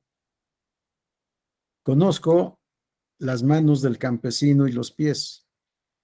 Y cuando ve uno pies bien cuidados, con pedicure y manos con manicure, aunque sean de hombre, pues lo primero que les preguntaba, oiga, ¿y usted qué grado tiene? Pues soy licenciado, soy maestro, soy doctor, o estudié una carrera técnica, lo que sea. ¿Y en dónde trabaja? Mentira que fueran indígenas. De origen indígena, sí, yo también lo soy. Y mi color lo dice con toda claridad. Me avergüenza no saber hablar el idioma de mi pueblo, el náhuatl. No lo aprendí. Sí, pero todos ellos que vienen para la foto, pues son en realidad universitarios, la mayoría, que están en los partidos políticos y participando desde los partidos políticos. Formalicemos lo que es verdad. Esto que les platico de Chiapas sucede en Oaxaca, sucede en Michoacán, sucede en Guerrero, sucede en todas partes. Y qué bueno que sean doctores, maestros o licenciados. Lo que debemos buscar es sacarlos de la miseria como comunidades, sacarlos de la ignorancia como comunidades. No puede, decía yo ayer en otra clase, no puede México decir que es un país demócrata si el 50% de su población está en situación de pobreza. Y esto conlleva la ignorancia, por supuesto, la poca instrucción. Entonces, lo que debemos buscar es la unidad nacional y la vigencia de un sistema de democracia integral, democracia política, democracia económica, democracia social, en donde no haya tantas desigualdades como las que existen. En fin, luego continúo porque nos queda poco tiempo y Carla tiene la mano levantada. Adelante, Carla. Muchas gracias, doctor Galván. Un gusto poder estarlo escuchando, muy, muy interesante. Gracias. Pero aquí, precisamente con base a lo que usted está diciendo y lo que he estado escuchando en toda la clase, me surge una duda. Sí. ¿Cómo vamos a acreditar la parte de la adscripción? Porque efectivamente vemos que son licenciados, maestros, etcétera, y se autoescriben como indígenas. Hay para ciertos cargos, por ejemplo, los cargos de elección popular, cuando no son regidos bajo el sistema indígena o de los pueblos originarios, al establecer las cuotas, se solicita o se exige como requisito acreditar esta autoadscripción, que es autoadscripción calificada. Aquí el gran problema es, bueno, ¿qué pruebas son las idóneas para acreditar este punto? Porque, por ejemplo, aquí en Baja California, lo que se hizo el proceso pasado, es decir, bueno, que tu máxima autoridad interna te expida el certificado de que eres indígena. Entonces, por cuestiones de habladas, pues nos llegó la noticia de, pues es que lo estaban vendiendo. Claro. ¿Quieres ser indígena? Ah, bueno, yo te lo, pero échale. Entonces, pues eso nos aleja de la realidad, no nos acerca. Y al final del día le vamos a dar la representación de un grupo o le vamos a dar el cumplimiento de una cuota de pueblo originario a una persona que no lo representa. Entonces, de ahí es que surge mi duda. ¿Qué se debería ser la prueba idónea para acreditar esta autoadscripción? Por su respuesta, muchas gracias. Gracias, Carla. No, yo voy en contra de todo eso. Sí, para mí todos somos iguales. Para mí es un error la división del país en afrodescendientes, en pueblos indígenas, prehispánicos, en fin, todas las acciones afirmativas que se han dado. No, yo creo que tenemos que ir al principio de universalidad y de igualdad. Todos somos iguales. Por tanto, todos pueden ser candidatos. Y no hay estas acciones afirmativas, porque si no nos va a faltar una acción afirmativa que es sumamente importante, la de los privados de libertad por estar sometidos a un proceso en el que no han sido todavía sancionados, que tampoco comparto la idea completa. Para mí, en todo caso, todos los privados de libertad deben tener derecho a votar, pero ese es otro tema de que platicaremos en otra ocasión. Sí, no, debemos ir al principio de universalidad y de igualdad y no dividir al país en distritos indígenas y distritos mestizos o cómo les llamaremos a los otros. Veamos las cuestiones de sexo. Empezamos el tema por mujeres y hombres y ahora hablamos del grupo LGTB y no me acuerdo cuántas cosas más, lo digo con todo respeto, pero están los no binarios. Y los no binarios son no binarios. Tenemos que darles una cuota también especial para ellos, porque si no, creo que no les estamos dando la solución que corresponde. Sí, para mí tenemos que luchar por la igualdad y la universalidad. Todos somos iguales con independencia de nuestro grado de cultura, de instrucción, con independencia de títulos, de lenguaje, de color, de estatura, de capacidad plena o discapacidad. Perdón, lo digo con todo respeto, Carla, tú y yo que usamos, bueno, ya veo a otros compañeros que usamos lentes, somos discapacitados. ¿Hasta dónde nos permite la discapacidad visual para tener una acción afirmativa? Si yo me quito los lentes, no veo nada. Sí, yo creo que debemos de luchar, gracias, Carla, yo creo que debemos de luchar por la igualdad y la universalidad real y levantar, sobre todo desde el punto de vista económico y cultural, a los que están abajo, no bajar a los que están arriba, sino dar una vida digna a todos. Les ruego me disculpen, pero son la 1:02 y creo que tienen otra clase. O si ya no, qué bueno. Ah, ya no tienen clase. Bueno, entonces a nadie le estaré quitando tiempo. ¿Sí? Creo que tenemos que luchar por eso. La auténtica igualdad. Les digo que yo quisiera que el párrafo primero del artículo 2 de la Constitución fuera una realidad real, una realidad verdadera. Y es un párrafo de un renglón. La nación mexicana es única e indivisible. Yo quisiera que fuera así, única e indivisible, con todas las diferencias que Dios nos dio, perdón, yo soy creyente, con todas las diferencias que la naturaleza nos dio, con todas las diferencias que hasta ahora la sociedad ha impuesto y luchar por una mejor igualdad en todos los aspectos. Sí, cuando yo hablo, no pienso si soy moreno, si soy bajito, si soy gordito, no. El que habla es la experiencia como en las pruebas, las máximas de la experiencia, la sana crítica y las reglas de la lógica. Así es como quisiera yo hablar. Espero lograrlo después de 46 años de ser profesor. Sí, pero busco eso, igualdad. que todos seamos iguales. No la clasificación, no la división, porque aunque se haga con buena intención, al final de cuentas resulta discriminatorio, aunque sea para favorecer. No, busquemos la igualdad, busquemos la unidad, que México sea realmente una nación única e indivisible, desde Baja California hasta Yucatán, como era hace muchos años un comercial de los sombreros Tardán, aunque era nada más de Sonora, Yucatán, para que hiciera rima, pero debe ser desde Baja California hasta Yucatán, desde el Golfo hasta el Pacífico, todo una unidad. Les agradezco mucho su atención, les agradezco mucho haberme acompañado en este par de horas y seguramente nos volveremos a ver en otra sesión. Un abrazo para todos. Gracias por su atención. Gracias, doctor. Hasta luego. Muchas gracias, doctor. Muy Adiós. interesante clase. Gracias. Muchas gracias, doctor. Muy amables. Gracias, hasta luego. Adiós.